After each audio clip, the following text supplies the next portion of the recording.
How you guys doing? And yes, we're gonna be doing the one thing you all love talking about, heroes and heroes in Godforge. And what we're gonna do on this channel is talk about each of the factions individually. So if you're looking for a specific hero in the legendary status here, we will be talking about them in today's video. Same with the epics, same with the rares, and I'm going to even begin with a couple of the early game uncommons and one common just to keep an eye out on if you're just starting out the game and you're a beginner, and if you just use those heroes, it honestly teaches you quite a lot about the game and what you're going to be able to do further down the line when you understand a little bit more and you can make some more complicated teams.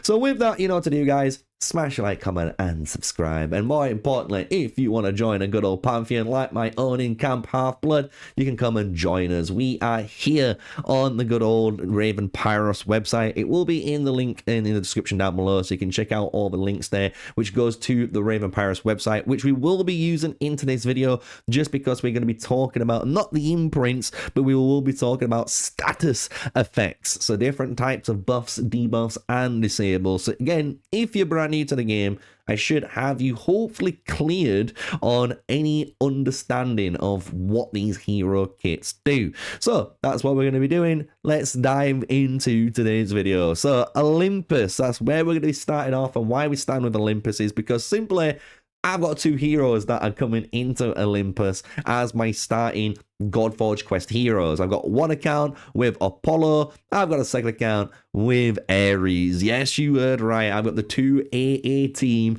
in my lockup on two different accounts to play on. But one reason I really like the Olympus faction, which you're gonna kind of realize is maybe its identity in the early game, is it actually has quite a lot of joint attacks in this whole faction, which is really cool, but it is a faction basic, you know, mechanic. You can't really take advantage of it in other faction kind of combinations, which we will kind of explain as we go through. So what I want to talk about is obviously these commons and uncommons. Most people will say this, and I will agree, they are going to most likely become your food, right? You're going to use these guys to kind of become spirits in Godforge to eventually level up your main heroes in the game. However, I don't want to just knock these guys over, because there is a couple of things that you should take note of. Simply Nymph. Nymph is a common hero, and it might not sound great because it's a common hero, I know, but listen to me. There is a good point for this, because you're able to increase the divinity of all allies by 10% on her ultimate, which is super easy to do because it's all about healing. And guess what? Her basic just heals. That's all it is. It's just a freaking heal. And I know it might not sound like much, and this is going to be like, really? You made this the starting hero? Yes. Because if you've picked a DPS and if you've picked maybe a defender and so on, right, you have not picked an invoker that heals on your team, you're going to need a healer. And if you don't get a good healer, even though we know we're getting a soul there, this is giving you that extra bit of oomph if you need a bit of heal. So just remember, there is heals from all levels, from common all the way up to the better heals that we're going to be talking about in today's. Same when it comes to the uncommons. When you look at these three uncommons, they're basically in the same premise. You can have the Lion early game and get out of it really fast into another rare hero, just because he does a good job. He places ward on himself, and ward makes it so you don't take any damage for the next hit. So you reduce damage received by 100%, and when that triggers, you go down one. So you can see this is a 2-turn ward, meaning you can take 2 hits without taking any damage, which is very good because his ultimate places taunt onto 2 random enemies, and this is going to allow him to now get focused down by the enemies if we read the good old taunt one, which is there. Force the enemies to attack this hero with their basic ability. The damage is 25% reduced. So you can see you can force the attack to the lion can take it, and then we can move on. So again, early game tank, not too shabby, and he has an attack down 1, which is pretty darn good for his opening, right? So you're going to use him. You're not going to keep him in your team, but you might use him. And that's kind of the whole point of these uncommons, just to kind of maybe bridge and get that stepping stone covered in your team until you find that rare or you find that epic that you're gonna need. And it's kind of the same thing when you look at Spartan. He's kind of more the DPS, but you can use him in some really fun lineups, including Leonidas, that we're going to go more in detail with later on for just a little bit of funkiness and a little bit of fun teams. And same with the Amazon. The Amazon is another kind of hero that is a slayer, but she allows your Hippolyta, which we're going to talk about in a moment, to actually join in attacks, and she's increasing turn meter, she's decreasing turn meter as well, and she can just kind of create and place an accuracy up 1, which is just really good. It just allows things to hit, which is always what you want to do, right? There's also obviously some probably more to this kit, and there we go, the 20 divinity when inflicting damage to an enemy. That is easy to do, so you can always get this off pretty darn easy, and it's again early game combo, nothing too crazy. Now let's get into the fun ones, because we've got the rares and epics, and the thing is with these rares, there's some really good rares in Olympus, and I mean that, like, a lot of these rares are really good, and we've even seen some of them being used and talked about on my channel and other people's channels as well. So Cyclops is one of them, and even though right now when we scroll down, the ability is still under review.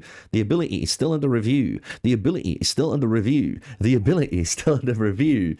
From what we've heard from Dirk is that this is supposed to be almost like the bellower of our game of Godforge, meaning you're going to have an AoE cleave on that basic attack, and that's kind of what a cleave is, right? It's an AoE attack. The Anvil of the Gods, to me, sounds like a core ability where maybe you have an AoE, or you're actually boosting up your own stats, right? Imagine what an anvil is. You're smithing, you're forging, you're creating something.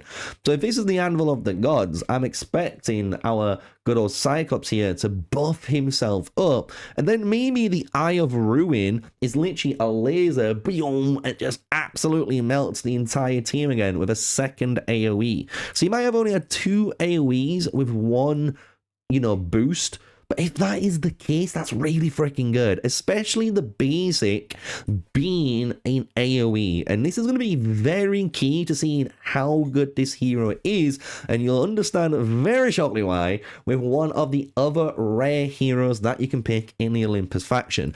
Your basic is going to be kind of key with this faction, which is kind of a mini spoiler for you all, right? So Cyclops looks really, really fun. We've got Eurydice here as a disruptor, and when an enemy with a disable takes a turn, you decrease their divinity, which is really cool, because that means if you lock them down and they've skipped their turn, you actually decrease their divinity now, so they are either further away from their ultimate, which is really, really good, right? But when we look at her kit, she's actually got a really good little disruption kit. She's definitely a CC monster when she wants to be. She attacks one enemy with a 35% chance to sleep for 1 turn, and I know you guys might not be like, that's good. Sleep is considered the worst potentially disable out the lot, because obviously if you deal damage to the unit, it wakes them up, but you also are doing 30% more damage to that target, which is very key, because if you've got a massive turn coming up and you've stacked critical damage and you're about to hit like your 3rd time with a Molyneux proc, that sleep proc's going to go quite nasty with the amount of damage you've dealt, right? So it's kind of those things where you can set up and do some big hits with it. And obviously only 35% chance doesn't sound like much, but if we build a bit of accuracy, we can probably get this to about 40% maybe.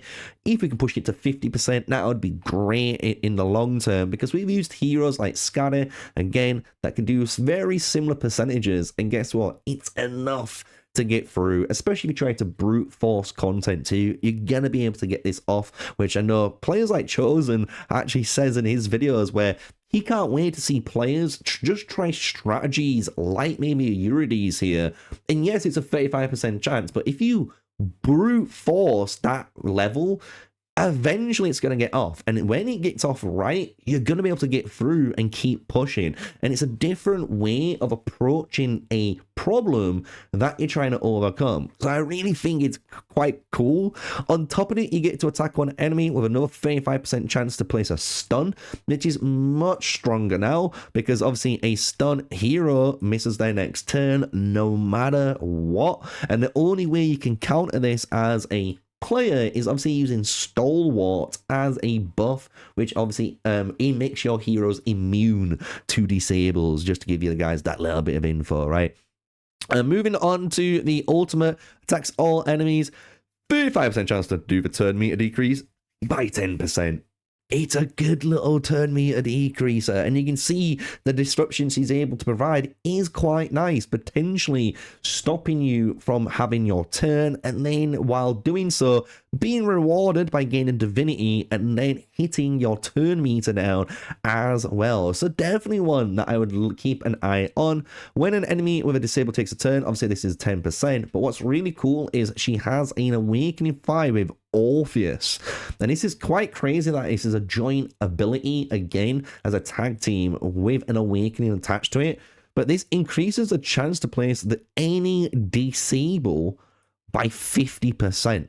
Now that is kind of nasty, and it does make you want to run Eurydice with Orpheus as a combo to get this really kind of like disable team or disable kit online, which I actually don't hate, but obviously it's an Awakening 5, so you are going to need to pour some Eurydice in there to get this working. So really good disruptor and eternal, which is very important too, just to give her a little bit more love, because you got to think, if she's eternal, no weaknesses, right? No chance to weak hit, basically, I think, and the chances to strong hit is equal around all three. So really good, and you can use her in all the content then, and you're not going to be too shabby. So when we look at Orpheus, the kind of combo here, the other eternal unit, he is the invoker of the team, and he has a 20% chance to increase the divinity of all allies by 25 when this hero places a buff on any ally. So if he does his job, everyone gets their divinity increase, which is quite nice. Going into his kit now, and why we need that combination of him and Eurydice is quite simple. Attacks on enemies, and then increase the turn meter of all allies by 3%. If Eurydice is in the team, increase the turn meter of all allies by 6% instead. But at Awakening 5, you also increase the divinity of all allies by 40, and Eurydice gets the increase of 70, meaning she gets to that ult sooner, which is very good, because if you can get now joint attacks into this team, guess what? We're going to be using basic abilities after basic abilities and joining attacks and getting all of these extras all stacking on top of ourselves and getting us to our end goal faster, of firing that ultimate off, which I think is a really good combo. And I know I've been seeing Simon and a few of the devs guys use this combo in their team, and they absolutely love Orpheus. They think Orpheus is a monster of a unit to put in your team, because you also get an attack 1, then place an attack up 1, accuracy up 1 for 1 turn on all allies, which is really good. Get those disable chances up even better. And then on top, your ultimate, it plays speed up 1, initiative 1 on all allies, and if Eurydice is on the team and is defeated, revive her with a 50% HP and 50% turn meter. So even if they target her and they get her killed, guess what? She's coming straight back. And you gotta think, when you look at this kit, which is very big in his kit, he's got 1, 2, 3, 4 different buffs in his kit. So if we go up and scroll for the actual buffs themselves, right, we've got obviously our attack up. This is 20% extra attack, 20% extra accuracy, right? Already really good. Then we've got the initiative up and the speed up. So now we're actually getting to our ultimate faster, right? So if we go into the initiative up, it increases obviously initiative stats. You can see all the heroes currently that have this in their kits, which is really, really cool as well. Or you can check out all of this info onto obviously Raven Pirate's website, which is just a really good source. But it also does as well, right, on top of that, the speed up. And we know speed is speed stats, so it's a 10% speed up. That's 4 buffs for your Excalibur that you've probably picked up on your Godforge mini quests, meaning straight away that is what, a 10% buff, because it's 2.5 each unique buff. That's 4, that's 10. As soon as you start leveling up that Excalibur, it is gonna be cooking with gas, and that's just with a rare hero, which I want to make clear. It's a rare hero that he does that, right?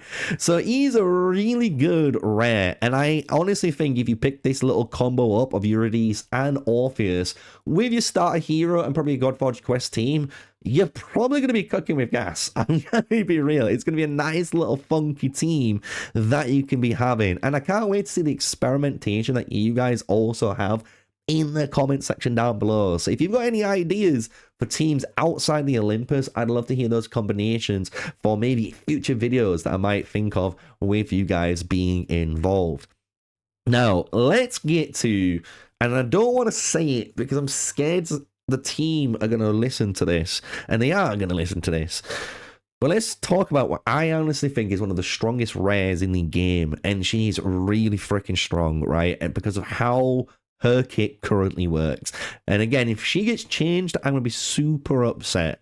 But this is Hippolyta. And Hippolyta is a defender that does everything that you want and more. So the first thing is a passive, which is super important to talk about here. Strength in Union. You increase the defense of all allies by 3% for each hero matching this hero's realm. That is huge, because if you're running a Hippolyta with that Orpheus, with that Eurydice, and let's just say you've got a Hercules as a good example, or an Ares as another good example, or an Apollo, right, as your starting heroes in these Godforge quest teams, right? That's a mass amount. That's 12% basically on 9% extra stats, and then 12 when it gets to the 5-man team as well, if you just include one more hero like a Cyclops, just for argument's sake. That's a lot of stats, and that's a lot of tankiness that you bring to your team, making they can survive content much easier through that early game, so you're not stuck as many walls when you progress through. But on top of this, she has an easy basic. She attacks one enemy, 200% of the defense, and she increases her own defense all the way up to 10%, because this is 5 stacks, it's 2% per stack, do 2 times 5. We got quick maths here, boys. So it's not too shabby, and obviously, if you can get some joint attacks in, which we've seen you can do in the Olympus faction, which is actually not too shabby to get this off quite fast. It's going to scale up her skills, and the quicker she scales up her skills, the better she does. However, places a shield of 15% of her HP on all allies, and that is a crazy amount. We saw how well this is if you honestly just build a very main stat HP priority and just look for a defense percentage as well in the substats. You're fine, because you're going to have a shield that's around maybe like 2 to 10k, depending on obviously your level and the positioning game, early, mid, or late game that you're in. And it scales really well with the content because of that. It makes her tanky, it makes her work better, and it keeps your team alive. But she also places a speed up on all Olympus factions for 2 turns. So she even makes your team go quicker with speed, meaning you can be a little bit more greedier in your gear builds, which is a very important part of the game. Being able to maybe sacrifice some speed to get an extra bit of attack or extra bit of defense or HP, depending on the hero that you're scaling, is super important, especially in the late game where everyone is honestly hitting like an absolute monster truck. So really good little rare hero here, but this is where things get honestly so good. And that's her ultimate.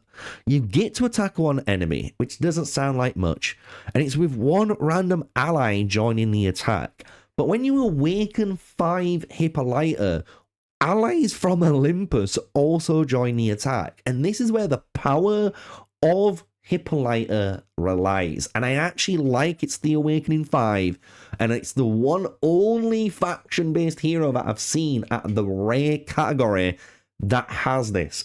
Shishi used to have this. He had Tian allies, but they removed that and he's maintained Defenders only, which is a class type.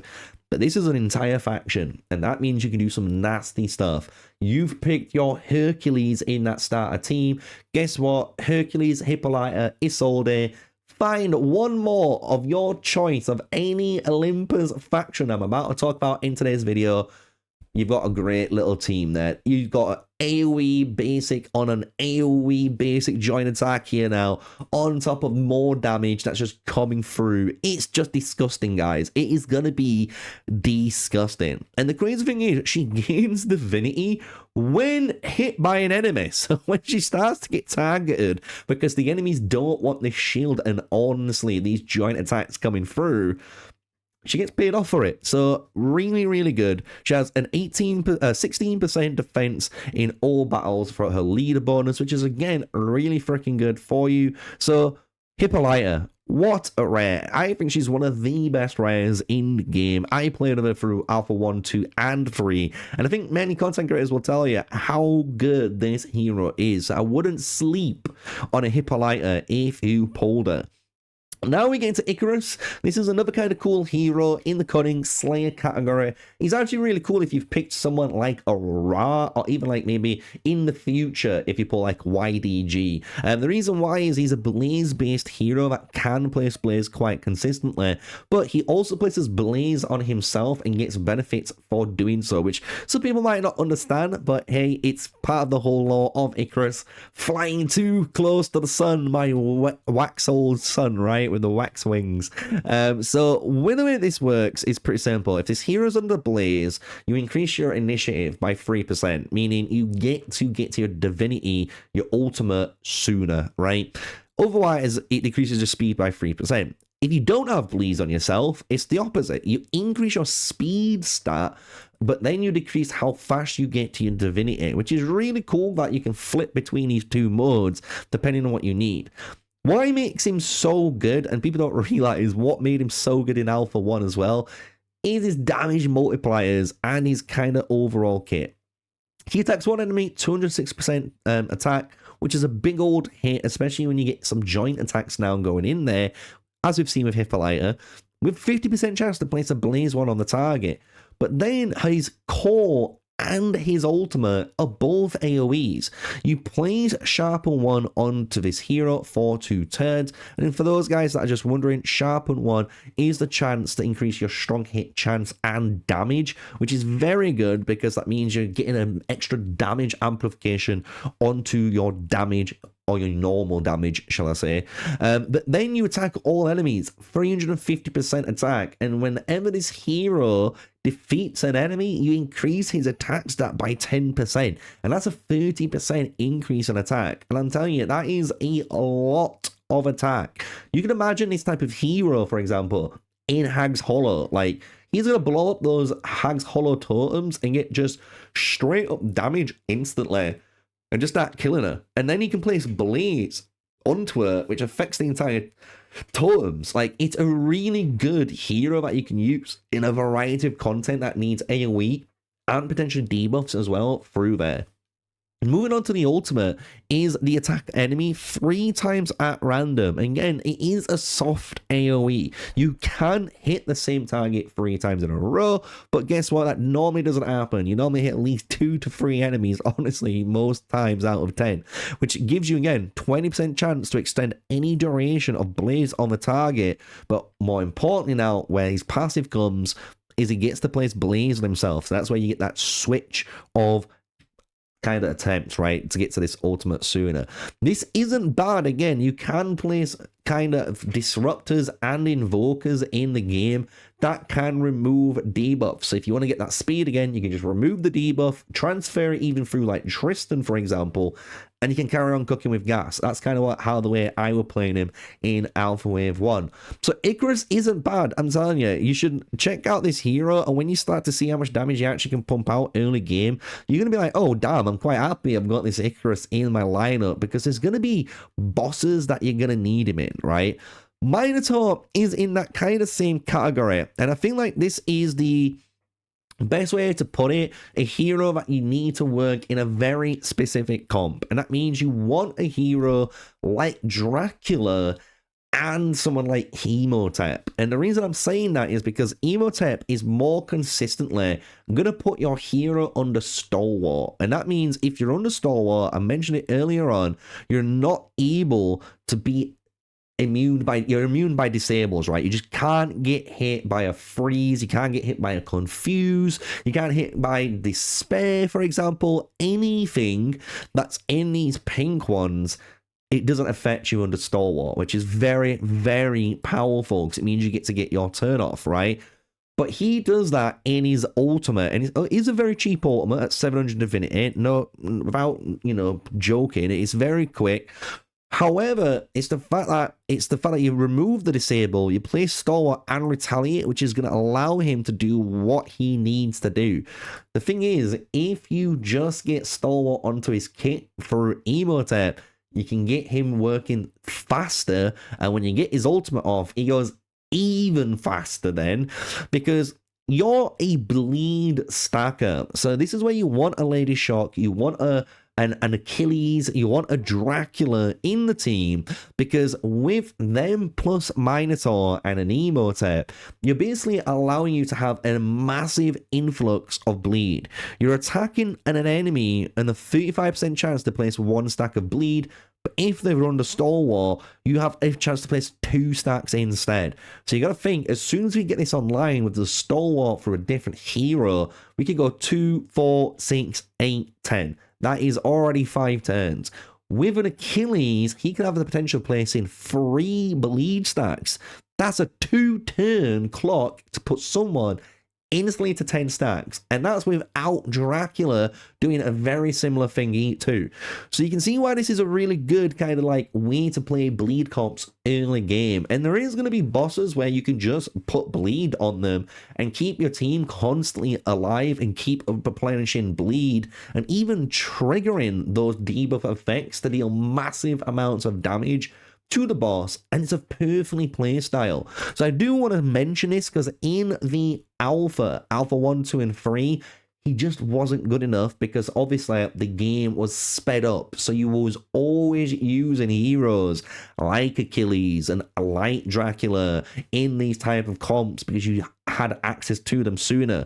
But in the actual game, when we're playing early access, we're playing beta, and even when the real game comes out, you're not going to get access to those heroes. So having a rare hero like this in your team for those bleed teams is actually essential. Just to finish off his kit before we move on, he does have an attack 3 times random, but you have a 25% chance to place a stun, which is again pretty darn good. It's a 1 in 4 chance of it happening, and you get to do it 3 times. So if you're lucky, hey, a triple man stun is quite disgusting, right? I'm just going to be honest. Just attacking something and just stunning it is nice. So pretty good hero. Is definitely specifically for one comp. So that's kind of, the Minotaur covered. Moving on to Muse now. And this is an Invoker. Again, really cool. Under ability. And we're waiting to see what she's able to do, right? Because we have seen, I think, her imprint in the game, but it's not onto this website, which is fair enough. For the team, it might be under change. But you can see there's Melody Infusion, Ethereal Amplification, and Clarion's Call with Poetic Resonance. And this is a very buffy sounding. It sounds like we're talking about buffs, amplification, right? Maybe she's extending buffs, maybe she's giving us attack ups, maybe she's just giving us just raw damage amp. Who knows what she's doing, right? And it might disappear at the start of the next turn, kind of as an ethereal being would do, right? There's Melody Infusion, which could be some sort of mend effect, we don't know. Clarion Call, again, could be some sort of way to keep everyone alive, maybe some sort of buffs. It could even be a call to do a joint attack, we don't know. But another hero to potentially keep an eye out on, because she is an Invoker and she's in Wisdom, so you're going to be needing obviously some other Invokers that aren't obviously eternal out there. So already, I'm telling you, Olympus are looking freaking good, guys, with just the rares that we've gone over, and we're about to dive into the big ones, the heavy hitters. There is the epics and legendaries of the Olympus faction, and I just want to say, if you have enjoyed the video so far, just smash like, comment, and subscribe. It helps a lot, and I want to thank every single one of you that have already been doing it. We've already hit 1,000, we're already at 1,100, maybe we're going to hit 2,000 before we even hit Godforge early access, and maybe we even beat GTA 6 at the same time. It would be quite sick, I'll be honest, and I'll be quite happy to obviously stream to you guys every single day when Godforge comes out. So let's do that. Let's aim for that. Let's hit for 2K. Why not? So let's carry on with the fun stuff. Let's get into the epics of the Olympus faction. And we did get access to 3 of these in the alpha, and that is the Achilles, the Leonidas, and the Pandora. So Odysseus, Persephone, and Persephone, should I say, as well as Prometheus, are 3 heroes we have no clue on, right? But let's talk about Achilles, because he was a little all-star many people would know that I even recommended to them to win through the Golden Golem, which was kind of like this dungeon boss-esque thing to farm gold during the alpha experience, right? And people were stuck on him, but with a bit of bleed, with our good old friend Achilles here, they could absolutely smash through it, and it was just such a good bleed hero. He is honestly one of the best bleed players in the entire game, and I mean that. If you want to place bleed, this is one of the guys that you kind of want to look for, because he attacks one enemy, 50% chance to place 3 stacks of bleed. Already is disgusting. But what makes him so goddamn good is the core ability. At an Awakening 3, you get Retaliate, Attack Up, and Sharpen Up 2 the 2 turns onto this target. And it gains an extra turn, meaning you can get all of these buffs on and then instantly go into your basic ability, which is so goddamn nice. Because with that, you gotta think you're now obviously strong hit chancing really, really nicely, right? You're also having the ability to do more damage, and now with Retaliate online, anyone who attacks your Achilles, even with an AoE effect, he's going to retaliate back, and he's going to place bleed onto them. And it becomes this really disgusting way of placing literally 6 stacks of bleed like it's nothing every turn, right?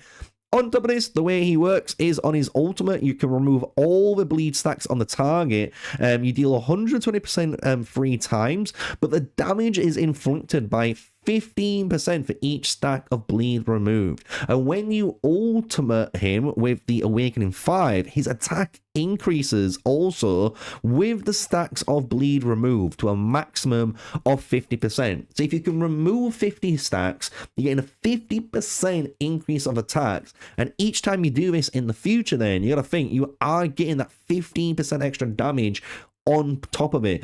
It makes him better, and it might be better than Alpha, because I'll be honest, no one really liked removing the stacks of bleed. It just turned out to do more damage if you just kept the bleed on, I'll be real with you.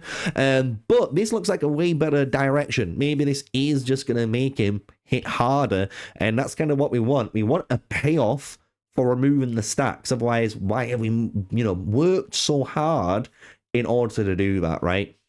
The Achilles heel, perfect little bit of Easter egg there and lore to obviously Achilles here. Inflicts 20% increased damage to people under bleed, but guess what? He also receives 20% increased damage from people under bleed. So he does 20% more to you, you do 20% back to him. He's the Achilles heel. It's a double-edged sword that I like to call it, and his ultimate is easy to get to because it is that divinity for your account. Just 60 divinity for placing bleed with a 20% attack in all dungeon battles for that leader bonus.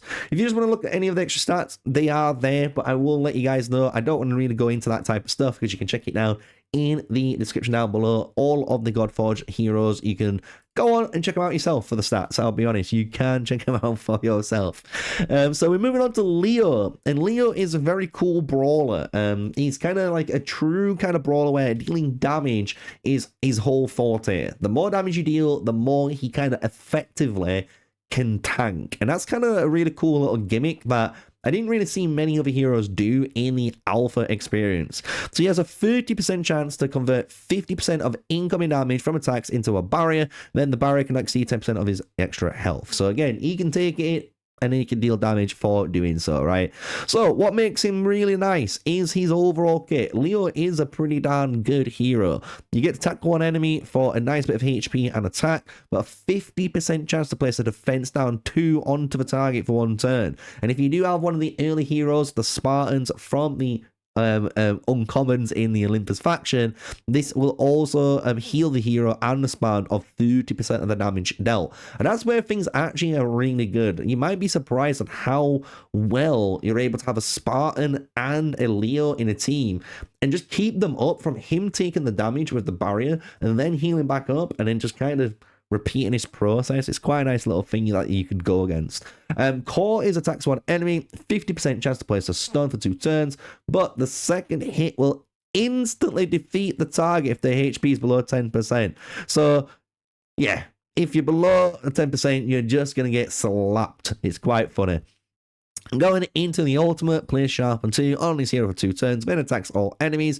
If Leonidas has a barrier, you will consume 100% of the barrier to deal additional damage equal to 20% of the barrier amount. And this is where things get fun, because this is specifically talking about barrier alone. This doesn't mean barrier from your passive alone, which is a thing that people forget about. So for example, you could run Shishi with a Leonidas, and because Shishi generates barrier from Alpha Wave 3, you could have had that barrier plus this barrier accumulate to a massive amount and technically take it off to do a huge amount of damage on there. So you got to think in the future now, any faction with a barrier based hero, you're going to be wanting them with that Leonidas, because you can do some nasty combinations while tanking damage at the same time.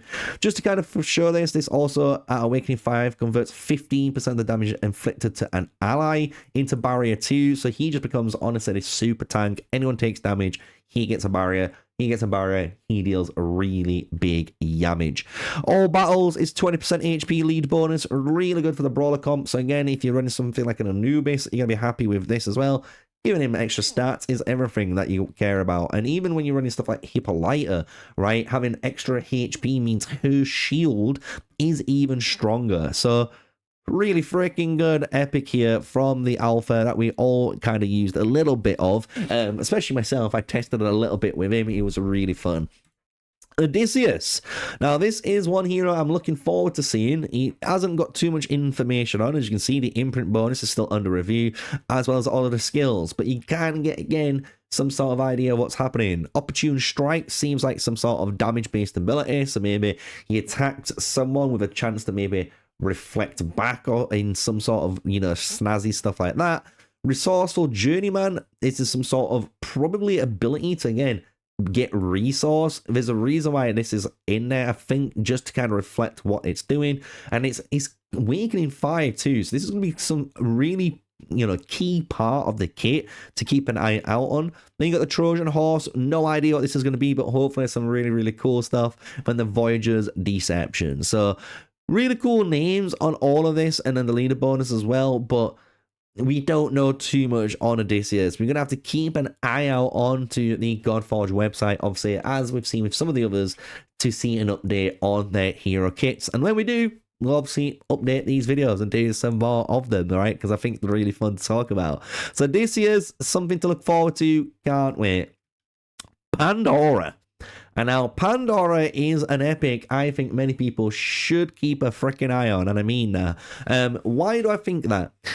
I remember Chosen was in a podcast with myself, and I think it was with Odd One and even Scratched, and we were talking about different heroes and to do with Alpha 3 as we finished it and stuff. And Pandora was one he actually used quite a lot. And after he said that, I started to look and understand why this is actually a very powerful hero, especially in the late game where damage does not just get you there anymore. You can't rely on damage. You're going to need to do some sort of tempo swing through either removing debuffs, stripping debuffs, or even disabling your opponents. And the cool thing about Pandora, she has a 25% chance to transfer one debuff on herself when attacking enemies. So if she has anything bad, she has a chance to place that onto the target. But what's really good is her whole kit is a jack of all trades, and that is the best way of explaining it. Her base attacks 2 times at random, so you can hit 2 random enemies no matter what. But you have a 30% chance to steal a random buff off them. So if they've just done some sort of stalwart or, I don't know, attack up 2, defense up 2, whatever, even resistance, accuracy, you have a chance of just stealing that off them, which doesn't sound like much at first, but you'll start to realize the fact that you're getting 2 enemies on this is a very nasty swing when it keeps going off. On top of this, you've got your core, which is attack 3 enemies at random. We have a 40% chance to steal divinity, which is a basic chance if you max it, 100 infinity divinity gain. That almost gets her there, right? That's 1,000 remaining. And anytime we place a debuff or disable, we're getting 25. So we're able to get there pretty damn quick, especially with some sort of initiative built onto her kit. But also, each hit steals turn meter. So you're going to start coming down and she's going to start going up. And that's on the allies too, which is just so goddamn good.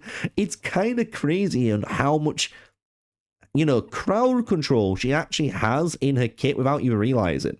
Then attacks all enemies, has a 75% chance to place a random disable for 1 turn. So again, you guys like the disables like me, pick the favorite one because you might get them. Like, you could even, in theory, if they've coded it, turn you into a shade.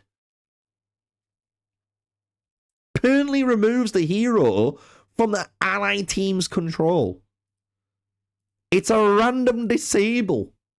She could just go boom and take you out the game. You've joined the Pandora's box, and whenever she attacks now, you're attacking with her in the box, bro. Like, I am telling you, I think this is a sleeper pick potentially in the game, especially if this disable has the ability to touch shade now, because it is classified as a disable, which is something I think many people have overlooked when comparing this hero. Chaotic Diffusion, passive, again, 50% chance to transfer 1 debuff when attacking him. It's just so goddamn good, guys. Like, it's so goddamn good. I can't believe it, honestly. Really freaking good hero. So keep an eye on them, right? Because this is just nastiness when we look at this hero. Just absolute nastiness. And I can understand why Chosen used it. And I'm kind of a little bit upset that I didn't get to try her myself, right?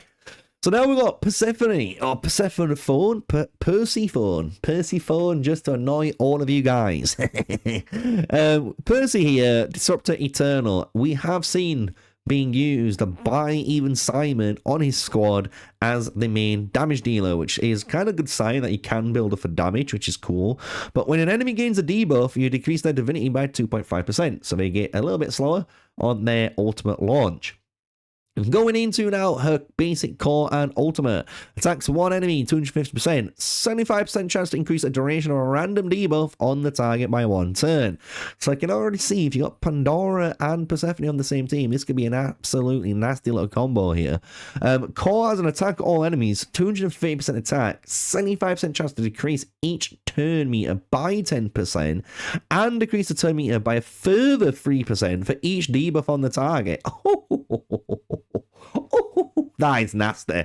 Oh, that is horrible to go against. Oh boy, I wonder. Oh, I like this. I like this one a lot.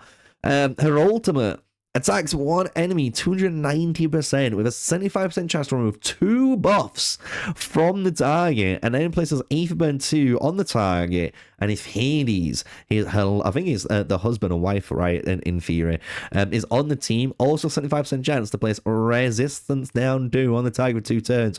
Awakening 3 removes all buffs instead. Oh my god. And then her passive, when an enemy does the debuff, decrease the divinity 5%, yeah.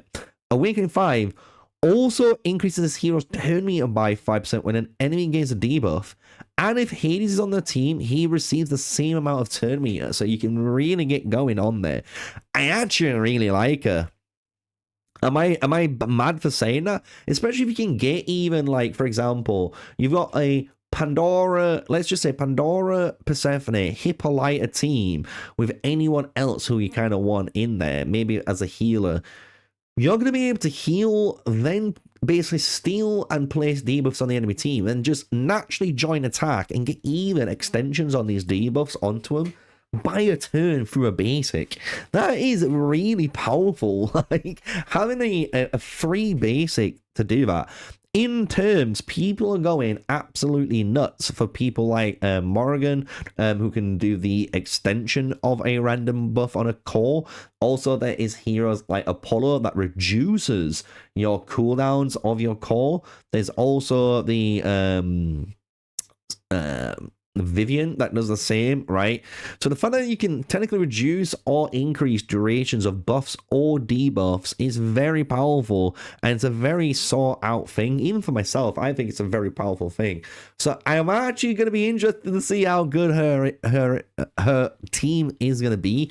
I don't think I'm going to think about the larger picture, because I reckon there is going to be some super powerful combos there with the other factions with her involved. You got to think, if you've got any sort of bleeds right onto the team, you can extend the durations, basically like add an extra stack, I believe the way that's going to work, of this bleed onto the enemy team. So very interesting hero. I like her. I like her whole get too. She looks amazing in game too. So ooh, what's your guys' thoughts on Persephone? I would love to see that. Then we've got Prometheus, the other giant, and I've been keeping an eye on this, and last time I looked, he didn't have too much of his kit online, but he does look like to have some online now. So when attacking enemies under disable, destroy 5% of their maximum HP, but you cannot destroy more than 30%, so you can basically take out a good third of their HP and nothing else from attacking under disables. So let's have a look what he does, because I expected him, there we go, to do an AoE. So he does have one in. I expected him to be a better AoE hitter than the Cyclops, but he doesn't seem to be that. So attacks one enemy, 10% HP, 120% attack, 75% chance to place Despair off for one turn. Oh, that is nasty. After place of Despair, has a 75% chance to spread the Despair to another enemy. Oh, that is nasty. Oh, that is very nasty. We really like that. Why do we like that? Simply because we know Despair Lock is in the game. We used to use Anubis for this Despair Lock combo. You can use him with a joint attack like Aphrodite, and it just kind of allows you to kill someone, and once they're dead, the enemy team just don't get to cast their skills. So then you get to do your turn, try and kill another one, Despair Lock the other two, do what you need to do again, goes back to your turn, kill the last one, and it's just, yeah, it's just a nasty little control combo in the game. The fact that you're able to place Despair and then spread it on the basic is very powerful. I would love a Prometheus with a Hippolyta. I'm not even lying. Being able to attack and attack again and keep Despair locking with just those two heroes sounds huge. And you can have like a Hercules and obviously a good old like Isolde or an Emotep or any of the healers that can heal as well would be just, oh, that would sound so goddamn good. It's disgusting on just a basic ability. Now we got the core. Remove any debuffs from this hero and then attack all enemies. 8% HP, 110% attack. If an enemy is under a disable, which they could be from your basic, you place barrier of 3% of defense on this hero, and also inflicts 20% increased damage to disruptors. So you can kill disruptors better, which is kind of nice. I like that. But this is a little bit of a weird gimmick. Maybe it's an issue on the dev side. I don't know why with scaling defense, HP, and attack now, it's kind of weird. I would like if it was just 3% or 5% of your HP as a barrier instead. So if I scale my HP, I get the barrier too, or even attack. If I scale attack, I get more barrier too, so I can build which one. But now I've got 3 different stats. It seems a little bit hard to work with, especially with these ones. So maybe it's just a typo. Maybe it's just an issue that's on the dev side. Maybe this gets changed. Who knows? Maybe this is correct, and the devs listen to this video and go, yes, you know what? He's actually quite right. Why the hell are we doing triple stats on this guy and everything else is double stats? It's kind of not, you know, it just doesn't work out right. But hey, we'd love to see it. Moving into the ultimate though, attacks one enemy, speed down 2, 30% HP, 150% attack with 50% chance to place speed down 2 for 2 turns, and if the target is a disruptor, additional 25% chance to place it and inflicts 25% increased damage. So he is definitely wanting to be the guy that can despair lock the team and basically be a anti-disruptor. So if they are playing, you know, Pazuzu comps and Piranha and stuff like that, the whole gimmick from this, it sounds like, is if they have some sort of disruptor, you're trying to kill them, right? You're trying to get rid of the disruptors so your team doesn't get locked down anymore, which is quite cool. I actually like the design of this hero. It's actually quite cool.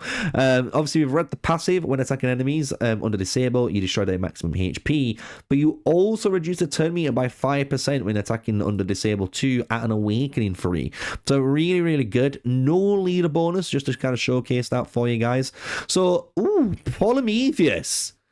Even though I get creeped out by the one eye guys, I absolutely hate how good these one eyes look. Honestly, like, it's terrifying, right? When you look into a doll's eye and it looks too human, you know something's wrong. And this is kind of how I felt with Prometheus and Cyclops. And I'll be honest, pretty darn good heroes. I expected Prometheus to be a bit more of a, you know, whirling AoE guy, but the fact that this blinded giant is honestly kind of fulfilling that with the Unstoppable Brute, the Wrathful Hurl here. I actually quite like it.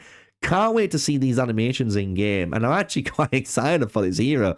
He caught me completely off guard. He's not got the kit that I expected at all, right? So now we're getting to the finale, the cherry on top of the cake, and this is the legendary heroes in game. And obviously, I'll give you guys my insights or heroes I was able to use, obviously, in the alpha, while giving you which heroes I think are pretty good too. So Aphrodite is one of these heroes that doesn't look insane on paper when you first look at her, but I am telling you, she is a absolute powerhouse in the right comps, especially with Olympus and Hippolyta comps, as you can guess, because allies gain 1% turn meter when inflicting damage to an enemy, so you always get that turn meter increase, which is nice. The effects are doubled on allies for anyone under speed up 2 and initiative up 2. So if you're under any of these buffs, you're getting the effects doubled on them. If you've not guessed it, you're able to target one ally and place a speed up 2 or initiative up 2 and then take an extra turn. And the thing is, this is super important because this is the entire kit of Aphrodite. What she wants to do is always core one ally that you really need to abuse. That is either someone like a Gilgamesh, that's super heavy damage, even like a Beowulf, another good example, heavy big damage, and even Zeus, super big damage that just keeps going crazy when you kill enemies, right? Or you can go for some other stuff like a Hercules, which is an AoE ability and places acid. You can also do some other combos, even like a Scary, and allow her to lock down multiple allies with that basic ability and core then on her turn. So the whole purpose of this is to allow you to basically tailor pick what unit you really want to extend its damage, its utility, or just generally its effectiveness in the fight. And what's really good about this is Awakening 1, those buffs can't be blocked. So as soon as these are on, you're able to do this effect and those abilities, the speed up and initiative, so of 20% extra speed, right, is going to stay, and you get it doubled, right, from her passive, which is nasty. So then when you read this skill, you can see where the basic makes sense now. You attack one enemy, allies under speed up 2 and initiative 2 will join this attack using their default ability, which is their basic. And this is quite nasty because if you can find other heroes in the game, right, that have a speed up 2 and initiative 2 in their kit, and you're able to pair them with an Aphrodite, you've probably guessed it, yes, you are able to have your entire team press basic attack and get that joint attack in. And this is actually quite nasty because you can get even combos like, I think, not Morrigan with Morrigan with Future Sight, Vivian is a good example, which extends the duration of buffs, because then that could allow you to get this uptime even more and have another kind of churning in, team, which chains one, then chains the second, then chains the third, instead of a giant AoE instant burst that you might have. So again, really freaking cool hero. You can honestly combo her with anyone, and she's that good. When you attack all enemies, though, on the ultimate, you also extend the duration of any speed up 2 and initiative 2 on allies by 1 turn. You also increase the turn meter and divinity of all allies by 15%, and this effect is doubled on allies under speed up 2 and initiative up 2. So literally, if you have this ability on, which is this ability here, you're going to get all of this doubled, by the way, and you extend the duration by 1 turn herself. So just think, her extending a turn, you got another guy extending a turn, and then you got another guy maybe reducing the core. I'm just saying, you're going to have an infinite uptime of speed up 2 and initiative 2, that you're going to have constant joint attacks on this basic ability through this eternal hero, and people don't realize that's kind of the gimmick of her. She's a very, very powerful damage extender, to the point that I completed arguably Alpha Wave 1, the hardest out of the 3 Alpha Waves because of how broken some of the bugs were, with an Aphrodite Shamash with Gilga Scary. That was my team, and I was able to destroy everything because of the amount of joint attacks I had with Aphrodite and with the substitute of that Shamash joining in joint attacks too. So you can see why this is a very powerful hero. I would not sleep on this hero either. If you unlock her, you're gonna be in very safe hands as an eternal legendary on your account, and I mean that. She's a very powerful freaking hero in the game. Now, my pick, Apollo. This is one of the legendary heroes that are in the mini game for Godforge quests. As you know, I have got this hero, as I said, early game. Whenever an ally uses a core ability, you increase the damage of their core abilities by 5%, and this stacks. It does reset on each wave, which is fair enough, but guess what? We don't care, because we can use this in certain fights and get some really disgusting damage off. So when we read his kit, this hero does a little bit of everything, and he also has a bonus of an Artemis strategy, which people don't realize. So when you read his kit, he does so much. His basic attacks one enemy 2 times, but the first hit places Mend on all allies for 1 turn. So this is just guaranteed. Like, you attack the enemy, boom, Mend. It just happens. But then the second hit has a 50% chance to place acid on the target for 2 turns. And acid is a very powerful little debuff here.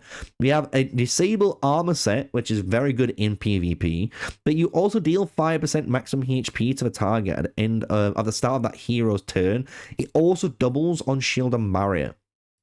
Why this is good is you've got a support that's dealing damage and healing through a basic ability, and we have access to Hippolyta, and we've got access to Aphrodite, and you got access to more joint attacks abilities in the game. So you can see why this is really good on paper already.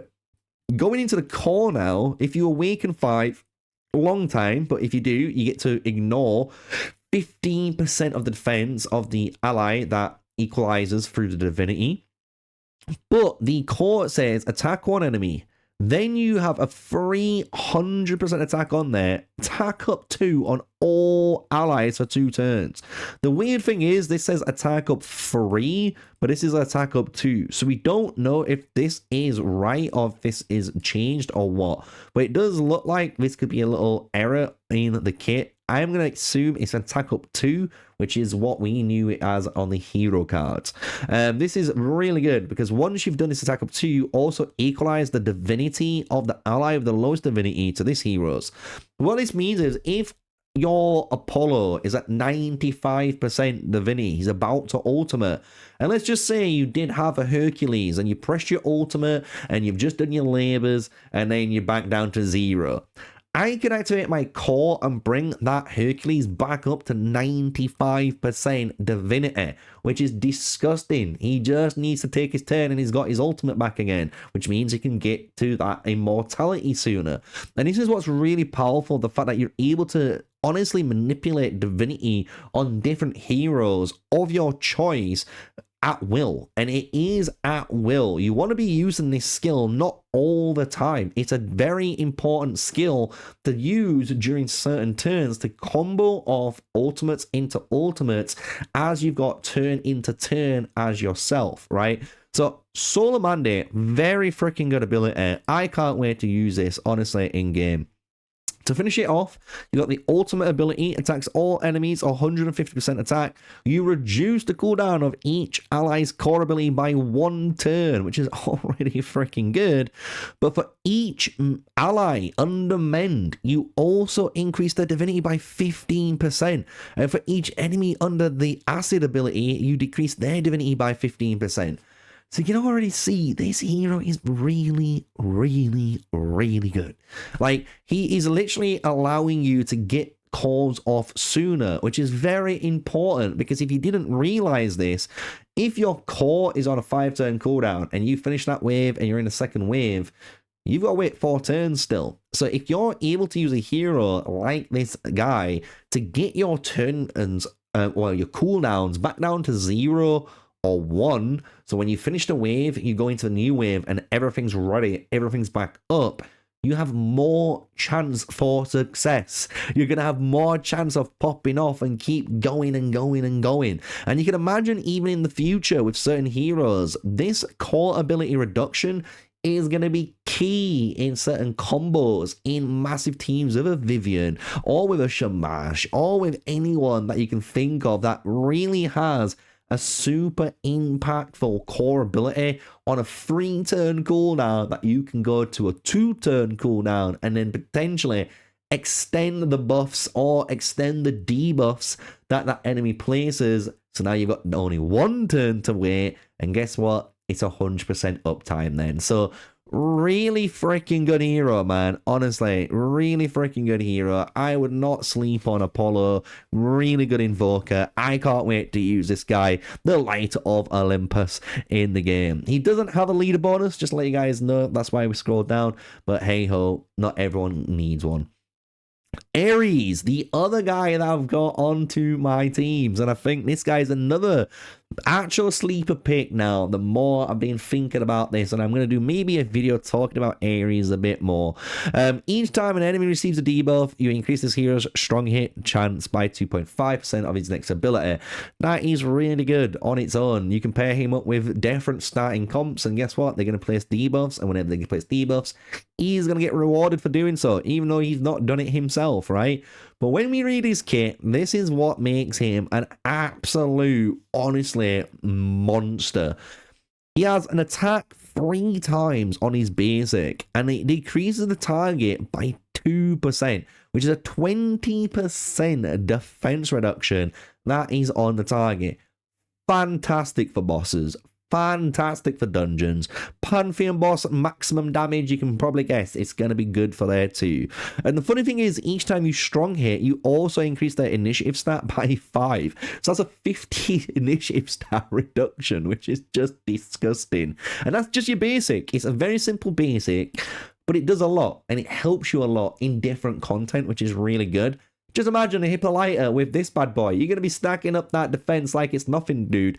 Boom, boom, boom. Triple hit, triple hit. Oh, boy. Yes, we're cooking. His core is Awakening 1. Also increases his hero's turn meter by 10% when an enemy is defeated. But what makes Ares Ares is this core and his ultimate. Attacks all enemies by 450% attack, which is just as much as Hell's core ability, which is an internal hero in the game. And you ignore shield, barrier on each target. So it doesn't matter if you're running a Heimdall or what you're running, Tristan, Brynhild, you name it, she. Guess what? I'm hitting your HP pool directly, right? And because of that, I can also remove all the shield and barrier if I strong hit you. So it's also a stripper as well as a slapper. Oh yes, we did it, boys and girls. Dad jokes here and there. What a one though. This is honestly a massive brutal cleave, literally. And if an enemy is defeated, you increase this hero's divinity by 10%, which is key because it means you get to go to your ultimate down here. And his ultimate is just as disgusting. You attack one enemy 2 times for 250% attack. Each hit ignores protection, intercept, immortal, and ward. And if you strong hit the target, you also ignore 20% of their defense. And if you destroy someone with an awakening 3, you block revive on the enemy. So even if you're running an Isis, a Quetzalcoatl, you name it, it doesn't matter. If I kill your carry, he's dead. He's gone. And that's like an awakening 3. That is a very powerful awakening 1, awakening 3, then an awakening 5. Like, it is really freaking good, man. Especially the fact that anytime you're doing anything with this hero, he's getting buffed up. Like, literally, from the Warborn Frenzy. A buff or a debuff, we're good. Like, we're cooking.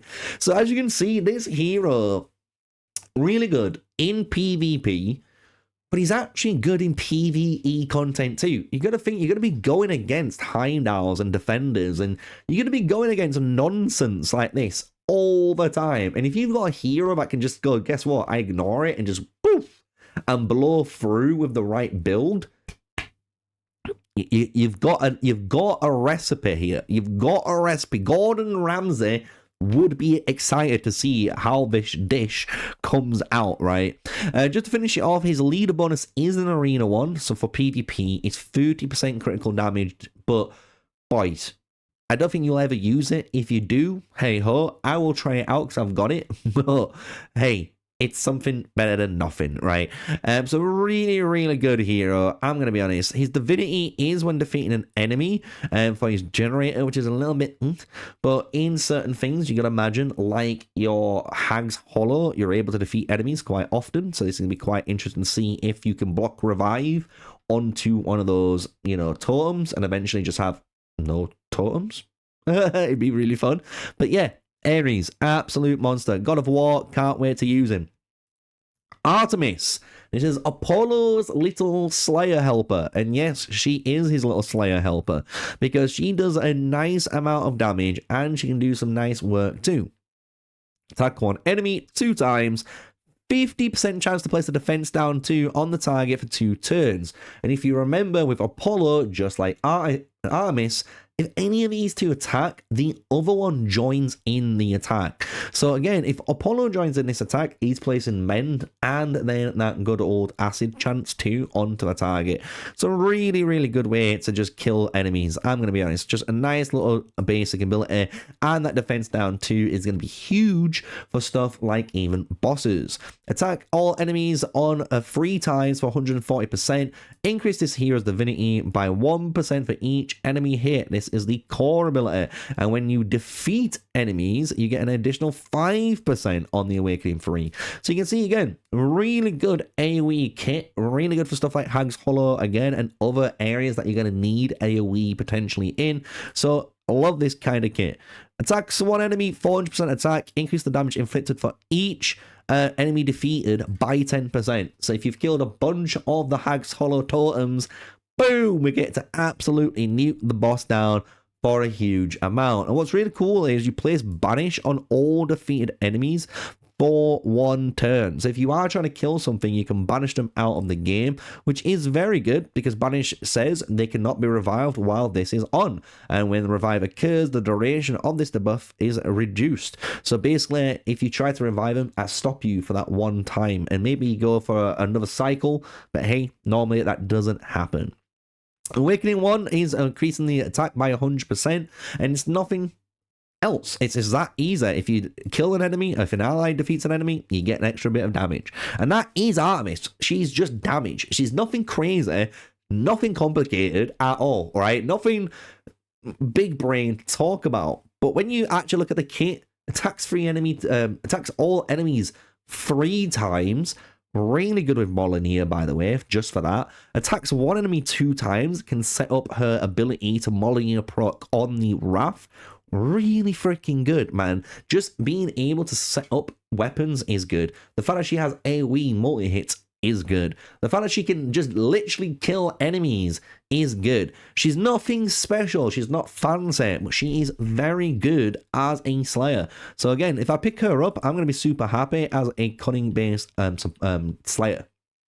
Moving on, final 4, guys. I know it's been a long video, but hey, you guys like it. This is why you watch these type of videos, so you can listen to someone maybe while you're working away, and maybe while you are doing things while you're playing Godforge or Raid. Who knows, right? But we got Hades, the unseen one, the main man himself, Simon behind the mask here. He says he gets to start the hero's turn, 50% chance to place Curse 2 on the enemy with the highest attack. So this is a new one that we've seen, but this is reducing your shield and healing capabilities by 50% there, right? So really important one. You can kind of see there, boom, 50%.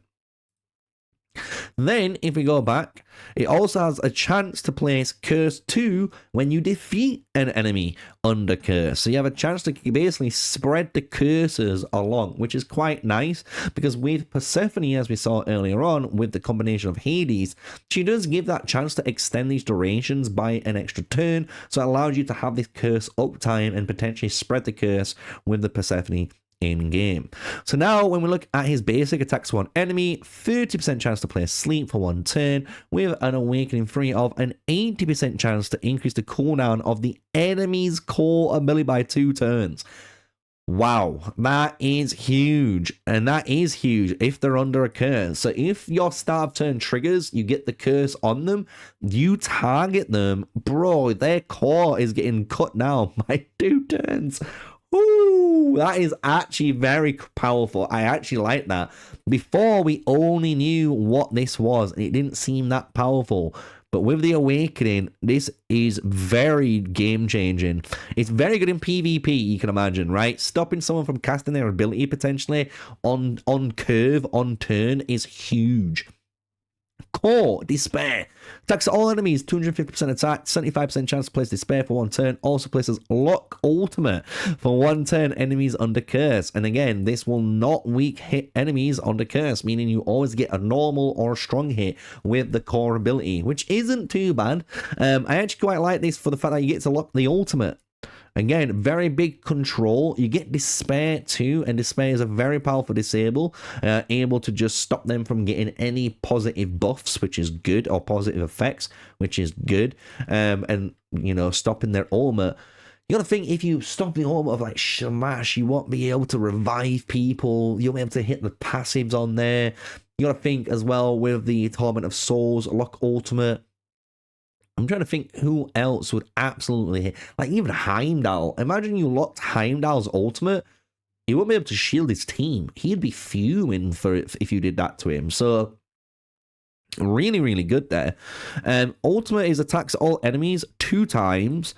The first attack will decrease the target's turn meter by 20%. The second attack will place speed down 2 for 2 turns, and also place initiative down 2 for 2 turns on enemies under Curse. So you can see where the whole Curse gimmick is. It's a really good little package. Speed down 2 is no laughing matter. Stopping them from going basically in turn order could allow you to go turn 1, 2, 3, and 4. And if that happens, most times out of 10, you can just blow out your opponents due to the tempo swing in turns. So really, really cool kit here for our Hades. Has a 25% speed in arena battles. So again, definitely looks like a more PvP focused hero. Imagine if you had Hades and Ares in the same team, and then you had just 2 really good support or defenders in there combined to keep them up. Seems kind of disgusting. Seems kind of disgusting if you ask me. So definitely up there. He's a good hero. It's just one of those heroes I think he's going to be an all-star in PvP based events. Now we've got the last two, Hercules and Zeus, and obviously Hercules is one you can pick up in the Godforge mini quest. And if you have, I will tell you, even though I absolutely despise this hero because of the freaking passive, this passive used to be bugged, as many people know, in Alpha Wave 1. And I do have the video of trying to get him, you know, to revive 12 times in a row, and we did, I'm just saying, right, for funsies. This hero is very good on the basic alone. As we've mentioned, there's Hippolyta in the game at the moment, and if Hippolyta maintains the Awakening 5, all Olympus allies join attack, well, we've just got an AoE basic and then join attack into another AoE basic, and that type of stuff, honestly, is disgusting. The fact that you have a 75% chance to place Acid 2, turning people's armor sets off, and making them take more damage over time is really good. He also has a nice little stun kit here, and what makes it really fun is if you could use your ultimate 12 times, which is the 12 labors, you are increasing your HP, which means your damage is scaling on itself.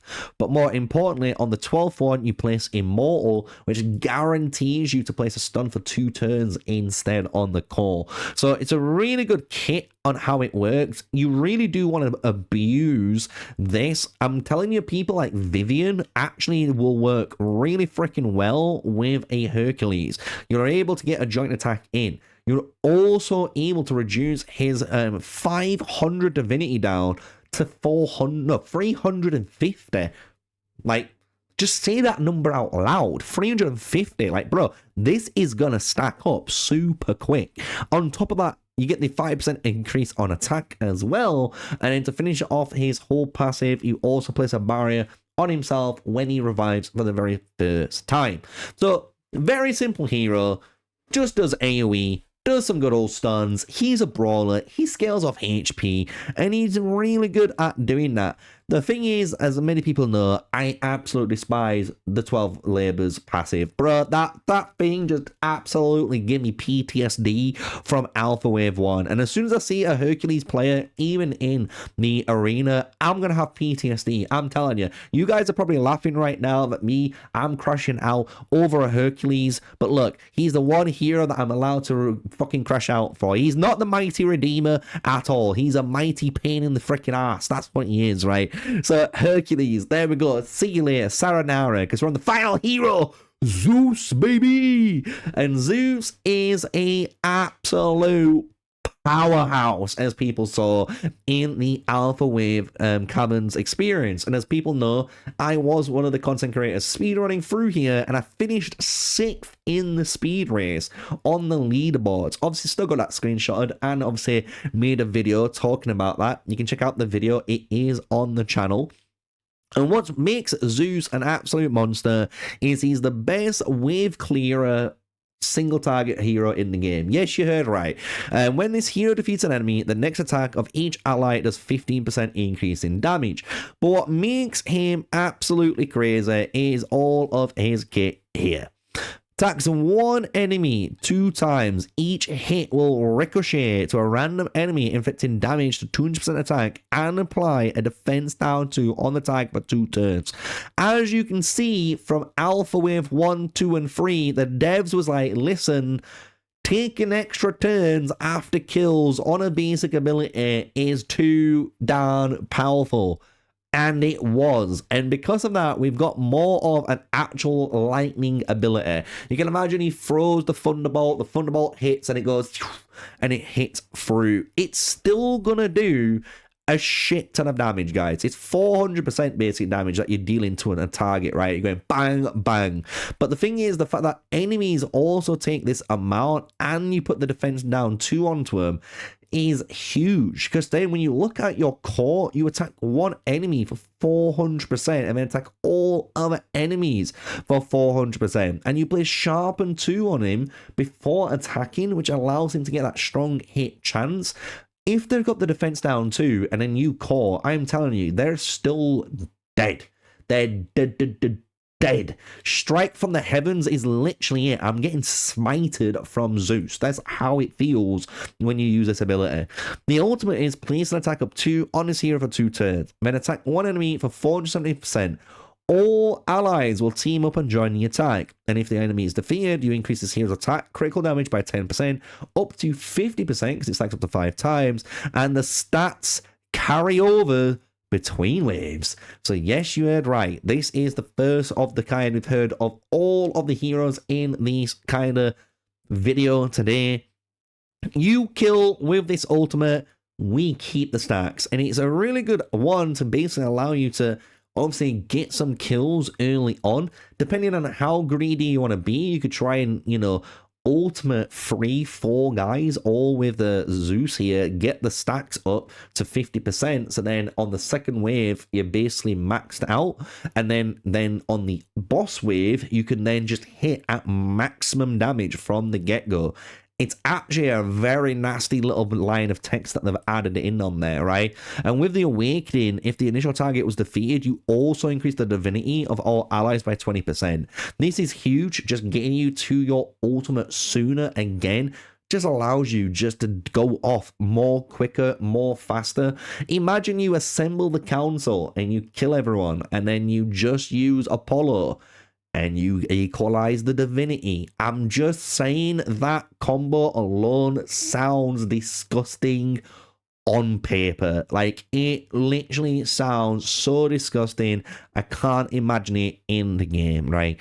So you can see all of the kits here for the Olympus have been discussed, and as you can see, I do like, honestly, a lot of the kits. I think a lot of the kits in the Olympus faction is really good. Do they have some bad heroes? Of course, they've got some okay heroes, but you know, there's also heroes for specific jobs, and we don't even know what other guys do yet, like Odysseus, right? We don't know what this guy does, we don't know what Muse does yet, so there's still obviously things to change. There's obviously still room for improvement in any of the hero kits that we've talked about today, but I can definitely tell you, Olympus looks like a very, very solid faction already. So if you're an Olympus player, and you're probably going to be like me, you're going to be in safe hands, especially with our all-star girl, Hippolyta, that we've got as a rare hero to keep an eye out for in the future. So that is everything. That is today's video, the Olympus faction covered. And let me know down in the description down below